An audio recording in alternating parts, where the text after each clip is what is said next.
Hey everybody, welcome to the Rural Revival Podcast. I'm your host, Deanna Larson. Today we bring you a fascinating conversation with Linc Kroeger of Pillar Technology and The Forge in Des Moines, Iowa, to talk about bringing tech jobs to rural America, and in this case, specifically to rural Iowa. Linc and his company are pioneering an initiative that is truly forging the future and changing how we approach jobs and education in rural America. I learned so much in this conversation, and I think you will too. We're glad to have you with us today.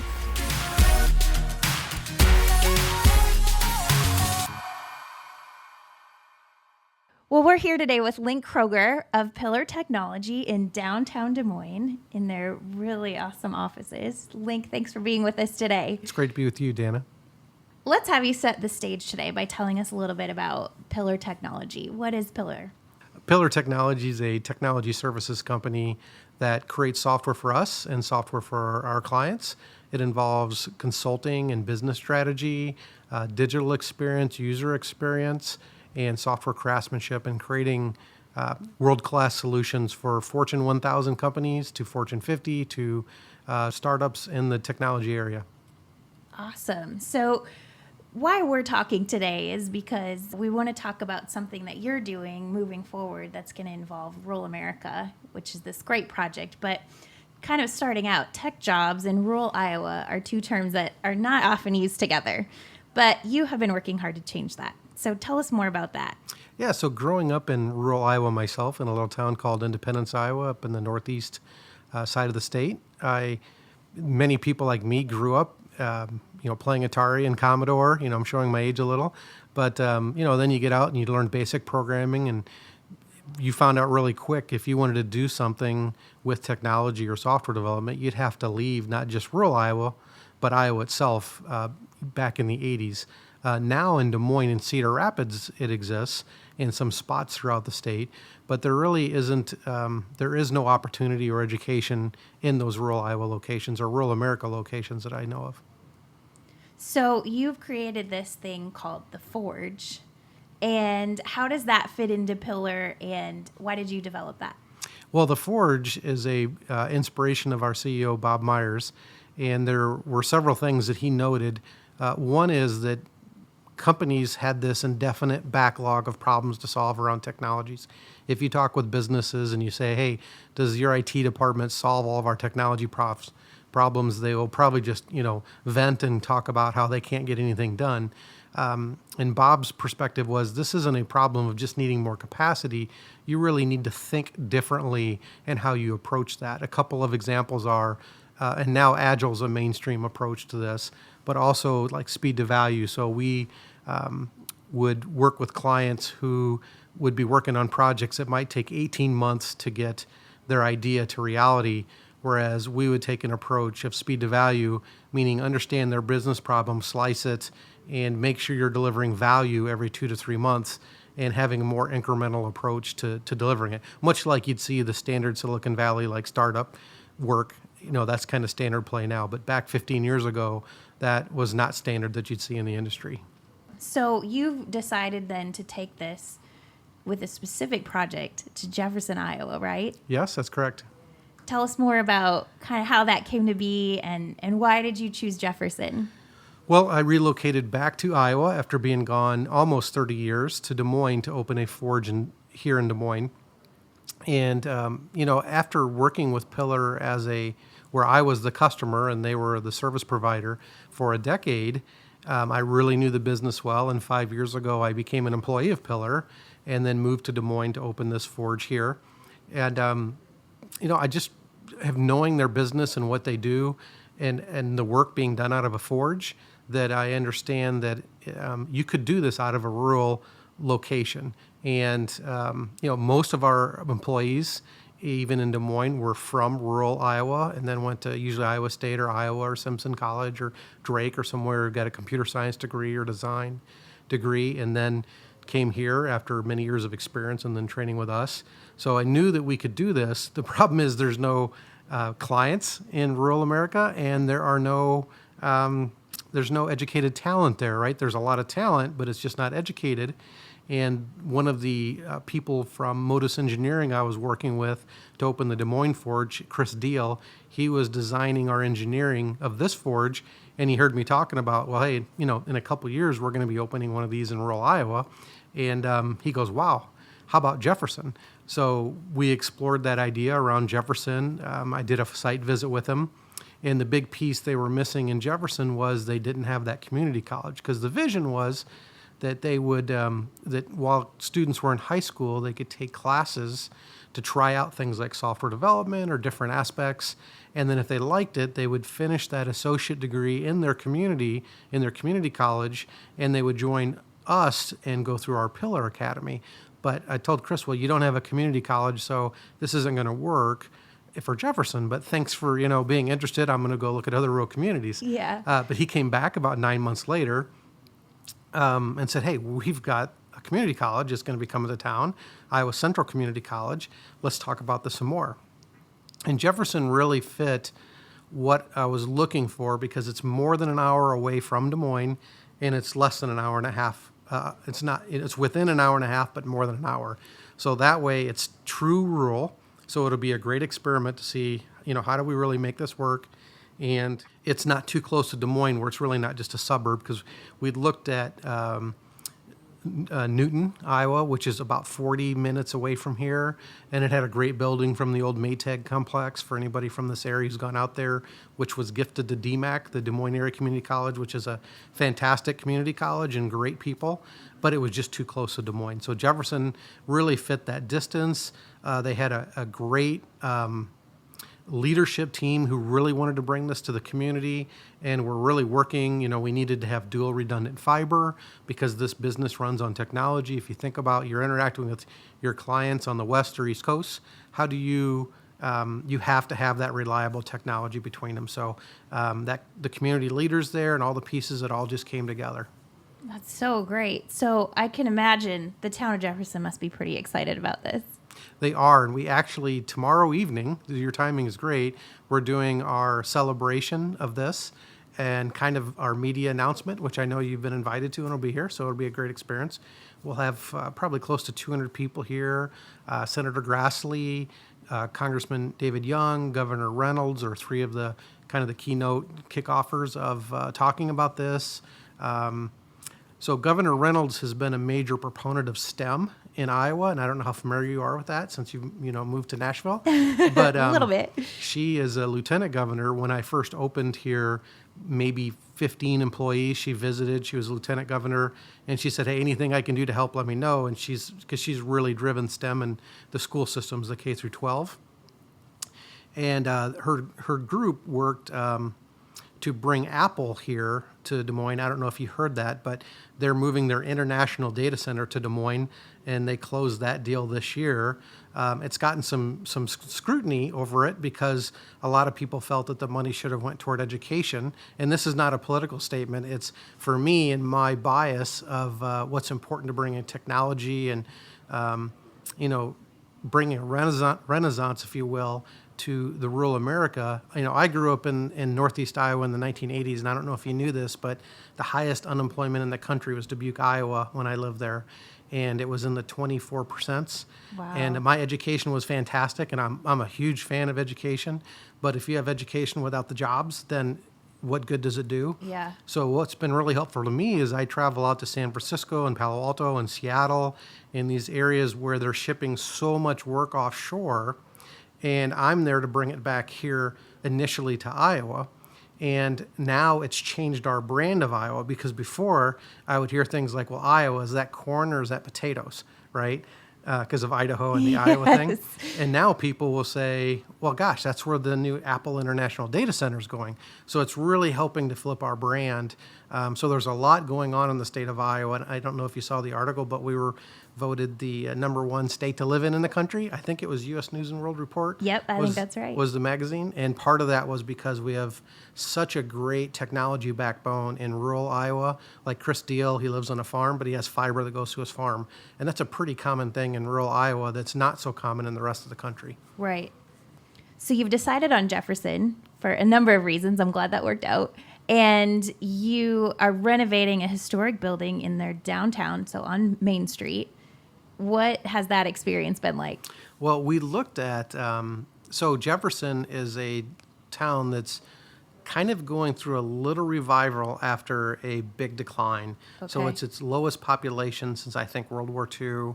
It's a city that's really dried up, and they've done a couple of. They've been really trying to do the Main Street, restorations because they had. If you were to go downtown 5 years ago, kind of that small Main Street kind of feel that most towns do. It's a community of about 5,000.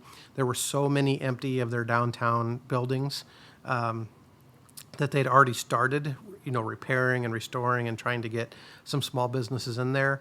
And they had 4 open buildings, and I looked at each of those, and the one we picked was just the right one that matches a forge, which if you think about, in the forge in the old days, you would, be forging something with metal and a crucible, and those same themes are still in our forge, like our main meeting area or conference room is called the crucible, where the metals mix and the impurities come out and all of those pieces. But it's really about technology. So you get this really modern feel, but you get this historic feel, and that's the building that we picked, a lot of brick. Just a great selection, and part of the restoration, and I don't think it's had anybody in it since the 1930s. Wow. So it's been empty for a long time. It was originally the Odd Fellows. I can't remember what you call the organization, but one of those secret society kind of things. Yes. That we watched movies about with Nicolas Cage. But but now it's going to be going through a complete restoration. But yet it has the part of what's paying for this is the historic tax credit. So it's going to be restored, maintaining all the historical nature of the building. So it's a really neat, wood floors, tall ceilings, just that vintage old building that's going to have that tech spice in it. Awesome. It sounds great. And your commitment is not just to helping restore the Main Street, but you also want to pour into these people and provide training starting in high school. So tell us more about that. Yeah, so we'll be talking to the 6th, 7th, and 8th graders, their parents, sharing the possible career opportunities that would be right there in Jefferson.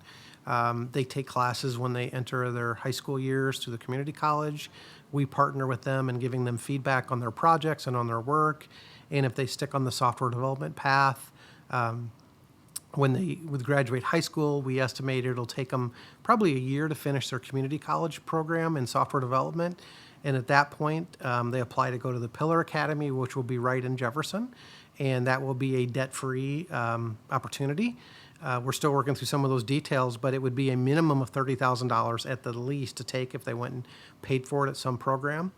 Then that's a 6 to 18 month program. And the reason I say 6 to 18 months is today when we hire an Iowa State or Iowa or Simpson graduate, we spend that 4 to 6 months of training with them to get them to where they could actually do what we do.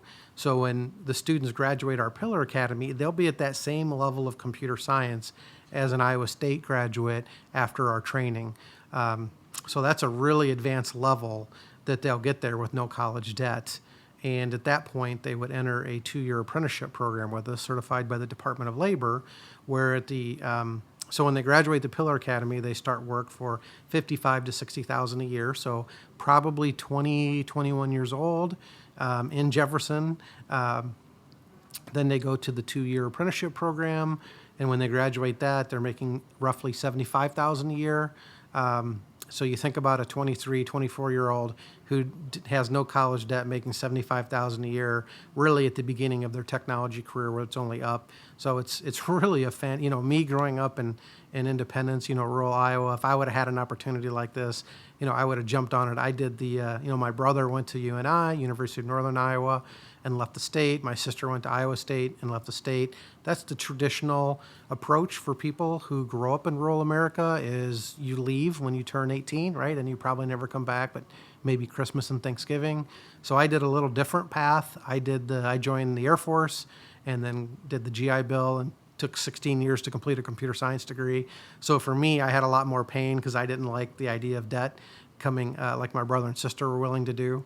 But most rural Americans, it's when you go to college, you just take on the full debt because you probably don't come from a family with money if you're from rural America. There's just not, you might have a good living, but your parents probably couldn't save up to help you, and you definitely wouldn't have had a job capable of saving it up. So for me, I look at this and I go, wow, what an opportunity I wish I could have had to just to get that full education and job. And then they have no obligation to stay at Pillar. They can still go wherever they want from that. So there's really not a reason to do it unless you didn't want to do software development.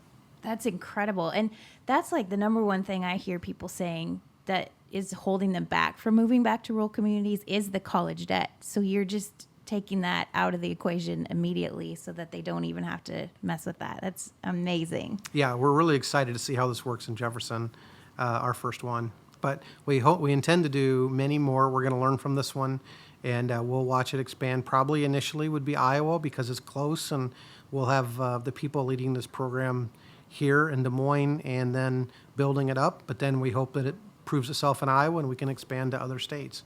And the schooling part of this, do you hope that you can replicate that with other local community colleges as well? Yeah, there's 15 community colleges in Iowa, and we're working with a half a dozen of them now to look at their programs because they really don't teach software development today. They might teach the prerequisites that you would take to go to like Iowa or Iowa State or UNI or Simpson or one of the other schools that has a 4-year degree, but they don't teach the actual typically software development classes because there's not a market for the jobs in their communities. Okay. But yes, we'd love to see this replicated to all of the, starting with DMAC helping with Iowa Central Community College, and then expanding out past that. But we're already talking to half a dozen of them, and there's some that really want to take the lead in this and say we just have to do this. The spirit behind this and the people wanting to make this work, it's just an incredible energy of people saying we just have to make this work. It's inspiring to be around them. It's inspiring to hear about, that's for sure. Well, I want to talk with you a little bit more about the term brain drain. And that is often used to describe this movement of young people moving away from rural America. What are your thoughts on that term? Well, I believe that's an accurate term because what you see is people leaving their rural and then going to college, right, or something else, but typically college. And when they graduate college, let's say you go pick wherever you're at in rural America, but like in Iowa, you go to UNI, Iowa State, or Iowa or another college, but you're not at home anymore. So it's a natural kind of feeling to graduate college and just leave the state because you're not home, right? Those college towns to rural people are not their home. So there's not a big draw to stay there. Now, if they could find a job or something, but my feeling on it is that if there's another opportunity outside the state, that's just as good as an opportunity in the state because it's not home. So that creates it's a major problem for Iowa of all these very intelligent people getting college educated and then leaving the state. So this, we hope, will be a big turnaround in that aspect. And not just leaving the state, but also staying in rural because, the interesting thing is, you can plan and you can imagine, you can do all of these things, but you can't determine what the future is. So even in Jefferson, when we started this, I just was like, well, what's going to happen when this goes, right? I mean, these people, when they graduate the academy, are they going to go start their own startups? Are there going to be some businesses in town that move in? What's going to happen when you have this new catalyst of, 25 to 75 high-paying jobs, where people now can move from places like Chicago and LA or whatever big city, me living in Cincinnati, Ohio for over 20 years, I spent many days, 45 minutes driving, 45 minutes driving back. You couldn't see your kids when they were in a school activity. A lot of cities have a lot of high crime. It's just an anxiety a lot of times. There's a great energy to being in a big city, but there's also a lot of anxiety because it just never goes away, that adrenaline. And especially if you had crime and being separated from your family and, long commutes.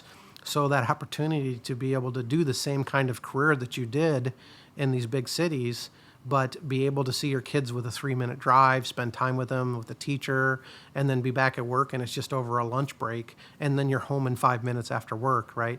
It's a very appealing lifestyle for a lot of people that they would really love to have that quality of life. And they're just looking for the right opportunity.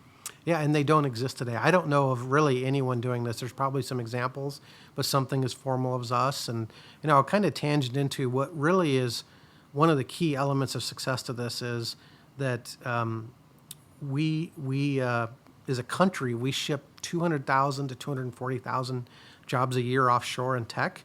Now, part of that reason is we don't have the trained people to do it, and we're missing on the talent. But the other part is it's just become as habitual in people's minds when I talk to them as it is for somebody in rural America when they graduate high school. They just know they're going to leave, right? They're just so used to these companies are just so used to taking their tech work and shifting it offshore to Asia, they don't even think about it. So when we talk about, you could ship this to rural America, and let's look at what that does to our country when you ship this to rural America. Plus, we can probably do it from 20 to 30% of the same footprint, meaning if you have 3 or 4 people doing this in Asia, we can probably do it here for a third to a fifth of the amount of people it takes there for a multitude of reasons. And I would love to take anyone on in that competition to prove that out, that we can do this with a third to a fifth of the people here, the same kind of project technology creation work. That's incredible. So some of your goals with the Forge are to rebuild rural communities and their economies and keep families together. How do you see the Forge playing a key role in that? Well, one, it's a change of mindset. So again, it's that conveyor belt of, you see everyone when you're going through elementary school and junior high and high school, you see people graduate and you see people leave. And that's the full pattern you're exposed to really your whole growing up life. And it's just what happens, right? People graduate and then they disappear. Yeah. So changing that to being the possibility of, that's not how it has to be. You can graduate and you can stay here.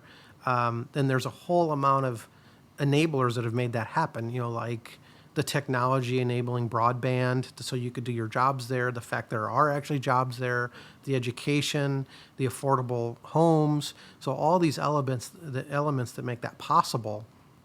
So when people understand that there is the possibility that they can stay, then, they start looking, well, what are those possibilities? In fact, I just had a meeting a couple hours before you got here with another organization where we can do this with HR, we can do it with accounting.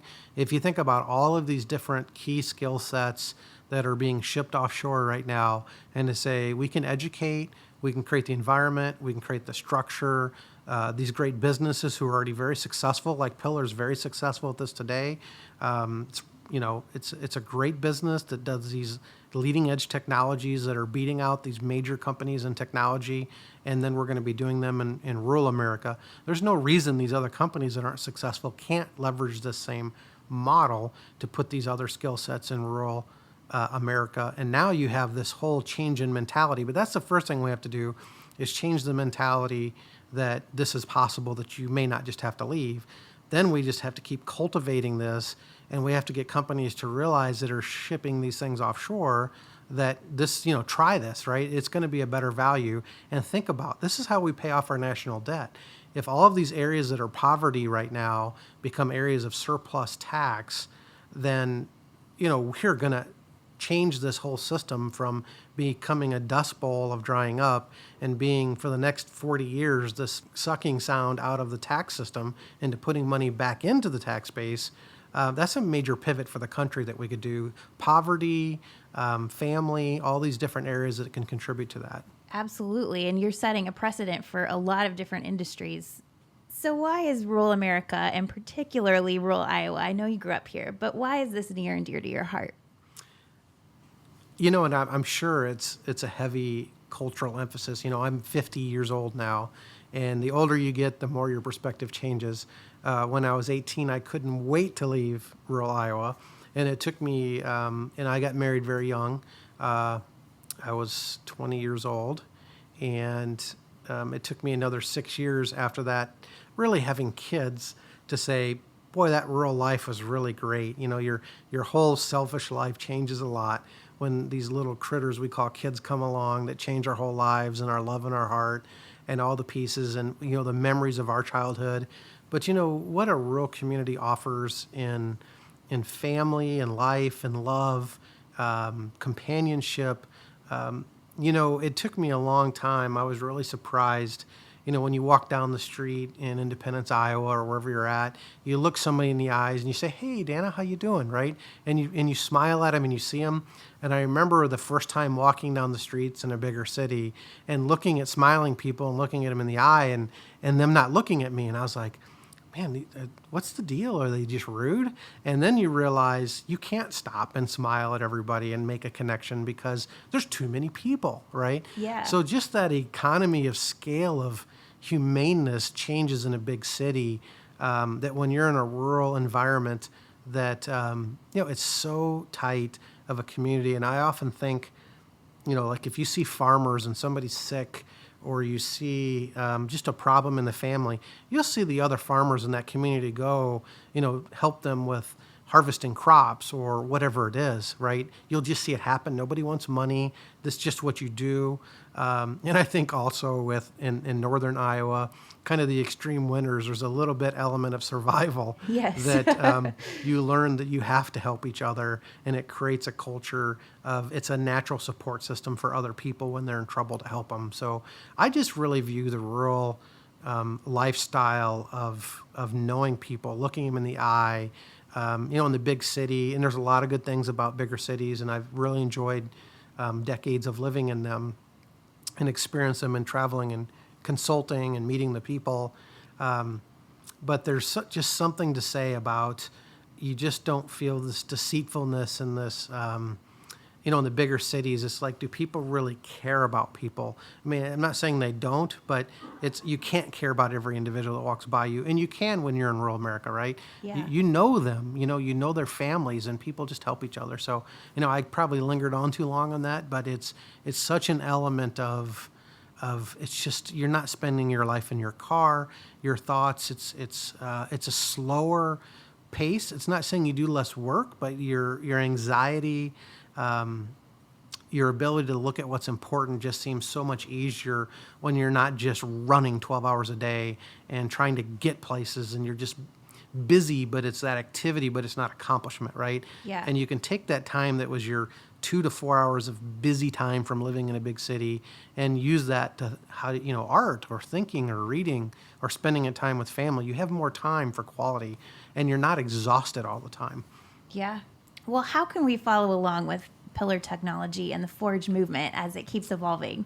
Well, I'm hoping we'll be able to announce more of these soon, but I would say let's keep doing some more of these podcasts and give people some updates over time. And maybe we go to Jefferson and we talk to some of the residents. I know it was a very emotional moment for me so on April 3rd, they had a bond vote on whether they were going to build this new high school and community college in Jefferson, which passed, and the last two failed. But this one passed, and just before the election, I was in Jefferson, and I went to this local restaurant, and I was eating lunch there, and I looked and I saw two high school age girls, and I went over and I talked to them, and I just said, "Hey, what do you think about this new Forge thing that's coming to town?" And just to watch their eyes and to listen to them. One of the young ladies was in a coding program in the high school, and she didn't know it, but I'm all choked up because she's talking about her future, and she's talking about how this could change her life and what she was going to do. And I'm sitting here going, man, this is too intense. But just listening to her, I think really to listen to me less in these next podcasts, and let's talk to people in the community as this starts happening, and what are they seeing, and how do they feel, and has it changed their perspective on will they still be here? I visit a lot of rural communities, and one of them I was talking with, and they asked their high school graduates, their class getting ready to graduate, they ask them every year, how many people loved growing up here?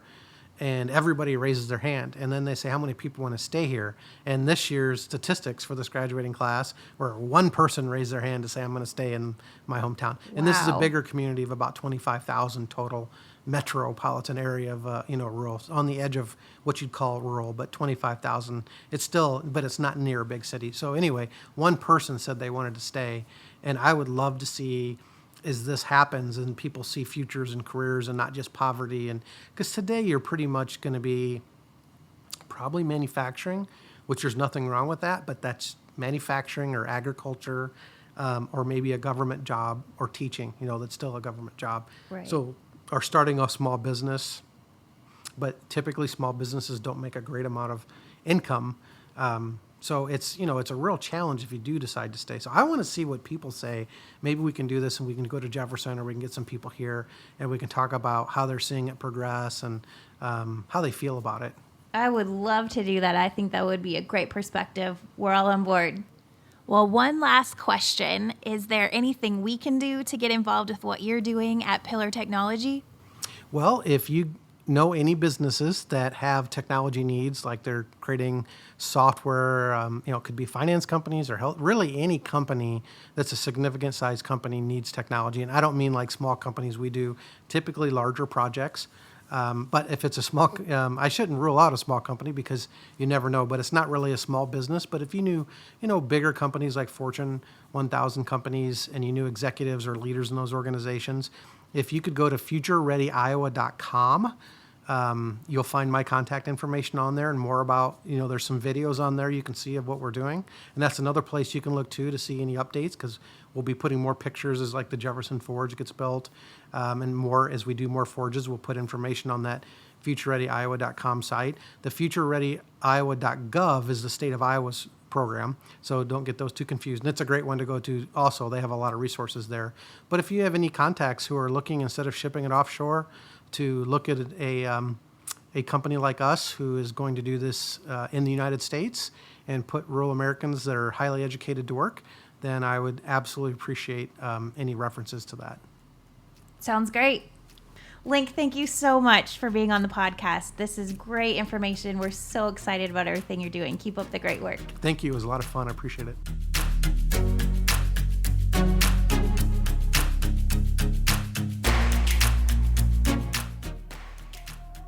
Well, as you can tell, Pillar Technology has a lot of amazing things going on, and I love how forward-thinking they are to look outside the box and create new opportunities. And to see their heart for people and rural communities and the possibilities there, I really believe what they're doing will be a game changer for rural America, and I'm excited to see how this comes together. We will definitely be bringing you more from them as this project progresses, but in the meantime, go check out futurereadyiowa.com and also check out the podcast notes to learn more. Thanks so much for joining us, and we'll be back with you next week.